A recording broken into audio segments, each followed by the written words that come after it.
Hey YouTube, this is City Prepping. It's been a while since I posted a video. My apologies. I'm in the middle of moving to a new house. I'll do a video about that later. But let's just go ahead and jump right into the issue at hand. If you've watched my channel over the last few weeks, the last few months, I've tried to be encouraging and try to help prepare people to get ready for what's coming. We're now in the throes of it. This is a reality. We're in a pandemic. There's real lives being impacted today as we speak. And while the title of this video is a very somber title, things are going to get worse. I believe the next few weeks are going to be a very challenging time for America and our hospital systems. But what I want to try to do in this video is not just come off as negative, but I want to really drive home the point, because I know based on comments I've seen on social media and other platforms, there's a lot of people that are still on the fence and don't really fully understand what's about to happen. What I'm going to try to do in this video is really lay it out from a very mathematical, very what I would call analytical perspective of the reality of what's happening. And we're seeing it play in real time in the news right now. And what I'm going to try to do is at the end of this video, give you a source of encouragement. So don't just look at this video as just another video that's scaring us, because I want people to understand what's happening, but I do want people to, on the flip side, to understand. And what I always try to do on this channel is give people options, hope, and tools so they can prepare for a situation. And it's no different than this video. As a YouTuber, we're called a social media influencer. We're called an influencer. And never before have I felt the weight of responsibility to try to influence people in a positive way, because what's coming down the pipe right now in America is going to impact us all if we don't make decisions and changes now. So let me go ahead and let me start with this video. This is a sync up for the video to begin to go ahead and jump in. So let's talk about this. I'll connect. So why do I think America is really in trouble? The title of this video, leads into that. I'd start off by pointing out a poll. I'm going to show you. I'll put this on the screen. I'll edit this in. Essentially, there was a poll recently done, and even though Americans are afraid of the coronavirus, most are not changing their behavior, according to a recent poll. And when I read things like this and I look in my local area, when I drive around, I see people still going into restaurants, bars, I see people going to Starbucks, I see people still, for the most part, doing their daily routine. It's very concerning, because I don't think the reality has hit a lot of people yet. And we're at a time, and I'll get into this in a second, we're at a window right now that I think literally will be deciding the next day or two how we react, how, if we make changes or not, what the outcome of the next few weeks and the next few months are going to be. And again, I know people may say, well, that's just really, you're really hyping this up, but let's talk about that a little more. There's another article, and again, I'm going to share a link to it. There's no way I could go through this article. Everybody that I'm trying to share this article with as many people as I can, my friends, my family. And I've noticed that since I've shared it, a lot of people have made decisions to change patterns in their life. This article is probably about as sobering of an article I've read so far. It's not a fear-mongering type of article. It's not out there to just for clickbait purposes, which obviously a lot of the news is. But this article really puts it down in a way that you and I can understand, and it shows the exact parallels of what's happened in Italy, the impacts of what will happen if we don't make choices now, literally now. I'm talking next 24 to 48 hours. Actually, this article talks about, several days ago making these decisions. But the window of, making these decisions is changing and is closing. But what I'll do is I'll post a link to this article. And if I could summarize it, it's basically summed up in this, is that our medical system is not designed to handle what is about to happen. There's not enough beds, there's not enough ventilators, there's just not enough. And if you do the raw math and if you do the numbers based on every country, based on every, China, Italy, everywhere this pandemic has hit, the numbers pretty much match up very closely. And if what we're seeing here in America is going to match up, which all signs point to it being that way, we're going to see problems really quick. And it's so difficult to say this because, again, I was a pre-med in college. I've shared with this channel before. I studied microbiology. I did the MCAT, Medical College Admissions Test. I applied to medical schools, and at the last second, I decided not to move forward with interviewing for medical schools. And so I used to work in the hospitals. And you have to understand hospitals are just like any other business. They have to be, they have to run at a lean capacity to prevent overage because, again, they're a business. They're not going to have a bunch of stuff, prepare for a potential scenario that may or may not happen, right, from a business perspective. And so in America, we're so used to just getting whatever we need when we need it. Now, picture this. Imagine, and I'm not, again, if you read this article and if you look at the math of what's happening, and if you turn on the news and you see how the cases are just jumping every day in America, I think it was a 40% overnight. And again, that's just what we have tested. Harvard did a study and they said that number is probably closer to a 50x. Most conservatively put it at a 10x factor. So if you're seeing 5,000 cases in America on a conservative end, that's maybe 50. That's probably realistically 50 because we don't even have testing in America, which, again, it just blows my mind how we're like a third world nation in this medical system right now compared to so many other nations that have been very, very proactive in this. But really, the reality is we're probably closer to a 50x. If you think in your hometown that no one's infected, you're dead wrong. You're surrounded by people that are infected. And we're going to talk about that a little more in a second. This article, the thing that I think drives home the point that really upset me the most when I read it is that, let's just say we do get this under control, that we are able to at least have enough beds for everybody, and enough ventilators. Here's the problem that most people are not even thinking about. What if your son breaks his leg? What if you get in a car wreck? What if you develop cancer? What if something that happens on a daily basis, it happens all the time, things happen to people, it's just life. What if you go to the hospital to get treatment? Guess what? Again, like I mentioned a second ago when I was in pre-med and I worked in the hospitals, there's a thing that most of you have heard the term, it's called triage. Triage basically just means, if you could sum it up, is you have to make decisions on who you will treat based on a lot of factors. One of them is, hey, if we pour X amount of resources into this individual compared to this individual, which one is more likely to have a positive outcome? If you're 75 and you have a traumatic injury and you need ICU treatment versus you're over here and you're 30 years old with a kid and we can treat you with that same treatment system, who are they going to defer to? Well, they're going to have to make the decision to go, and I know it comes down to a moral, ethical issue, but that's what you're going to begin to see.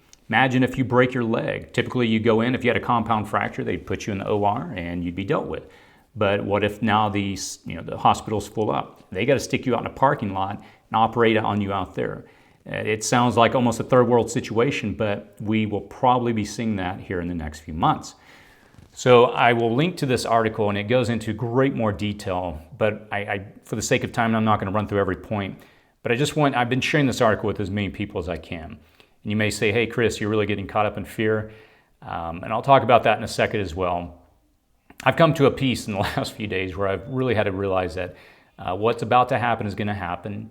And I'm going to try to do all I can to get my house in order and make sure that my family and everybody's secure as the best we can. But we're about to see a change the likes of which we probably have never seen in our lifetime, especially since 1918, the Spanish flu. One of the things also as I'm observing is I still see so many people going around, milling around, as I talked about earlier, doing their daily routines. The new house that we just bought, I saw a mother in our neighborhood drive home. All her kids got out. They all had cups of coffee. Let's say, hey, they went through a drive-through. Well, do you know if that guy that was handing them the cup of coffee was asymptomatic and he was handing that cup to each one of them and giving them the contagion? Do you know? Does that mother know? No, she doesn't. And when you look at things like that, and you begin to think, wait a minute, there is a possibility that people are asymptomatic. 87% of the people that are carrying it don't even show signs of it. Let me go on here. USA Today, they did an article and they compared to where we are in cases and the growth and where Italy was at that same point. And the conclusion is that we're right at the tipping point. Again, I'll provide a link to this article as well. We are right at that exact moment where the growth is beginning to take off. South Korea took draconian measures and they were able to create a plateau on that growth. Italy, Iran, other countries that weren't able to get on top of this fast enough, they saw a spike. And obviously I can't, if you watch the news, you know what's happening in Italy. They're having to truck bodies out of hospitals because a lot of people are passing away. And again, you may say, well, that would never happen in America. This is just being hyped up. We'll talk about that in a second. Oh, rather, I have that in my notes at this next point. This is not flu light. I've seen that on social media, people trying to play this off as it's just flu light. No, this is not. We have no vaccine for this. Your body's never been exposed to it. And it's a very, very lethal and powerful disease. You may be young and say, well, hey, I'm not in that target group that I keep hearing about, the older people. Guess what? That group that most people refer to was China. China has a lot of smokers at their, in their older demographic. A lot of those people, that's why they didn't make it. But there's cases in Italy just as, strongly with the young people that are going into critical condition. Some are passing. So you have to understand this is not just somebody that's not you. This can be across the board. The only good news in what I'm seeing is that children aren't impacted as heavily as the rest of the adult population. I have 3 children, and of course that weighs very heavily on my mind, especially I have a son that has asthma. And of course it concerns me gravely. It upsets me. And that's why I have to take, and what we're going to talk about in a second, I have to take this serious. Because let's say I make it, let's say I get sick. But what if I transfer that to my son who is susceptible, he's downstream, and he doesn't? And that's where I have to begin to think outside of myself of, I just want to go out and do things. I want to go to the store. Well, I have an impact on my household now. Let's talk about, and by the way, everything that I've described so far in the links, I'll put those in the description section. So let's talk about what we can do now. At the beginning of the video, I've tried to paint a picture as serious as I can. And again, I really want to convey the seriousness and the weight of this situation. We haven't gone into full blown yet. We're just at the tipping point. And unfortunately, I think it's going to tip over. I would imagine within the week to 10 days. I live close to Los Angeles. I think we're going to see this tip over. I would be shocked unless we take extreme measures right now, which we'll talk about. The reality is that we're in a moment right now where we're trying to buy time until we get a vaccine. And if you've seen the news, you've heard the numbers, we're 12 to 18 months out. Now, I do realize that a lot of people are going to get sick, they're going to recover, and that part of the population is going to be able to carry on with their life. For the rest of us that aren't infected, don't get sick, don't get exposed, we're the ones that have to make sure that we do and take all the precautions that we can to do what's called flatten the curve. Everybody's probably heard this term now, and I still talk to people and they haven't heard this term.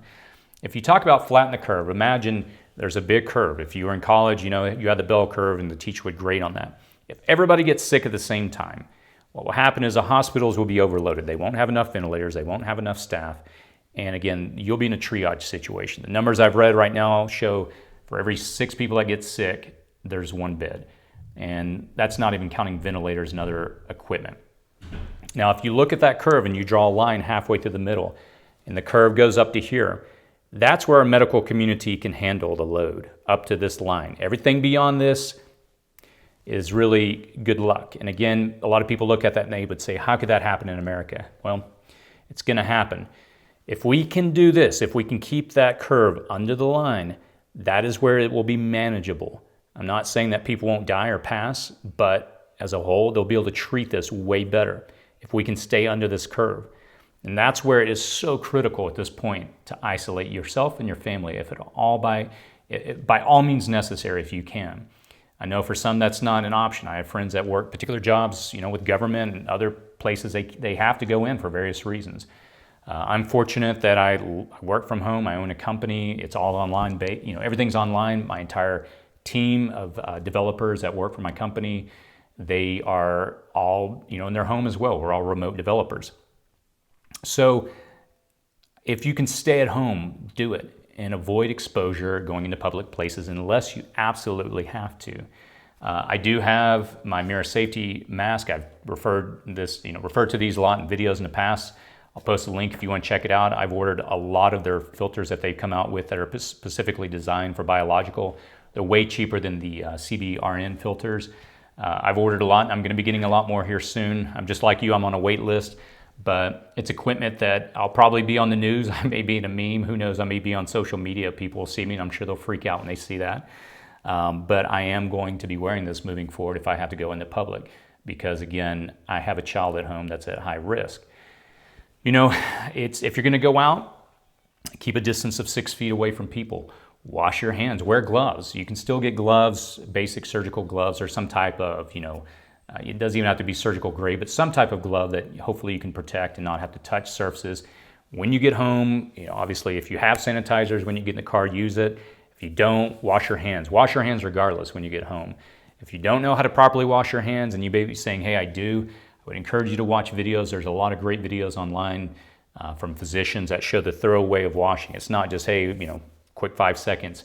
There's a proper way to, increase your percentages and your chances that you didn't carry the virus.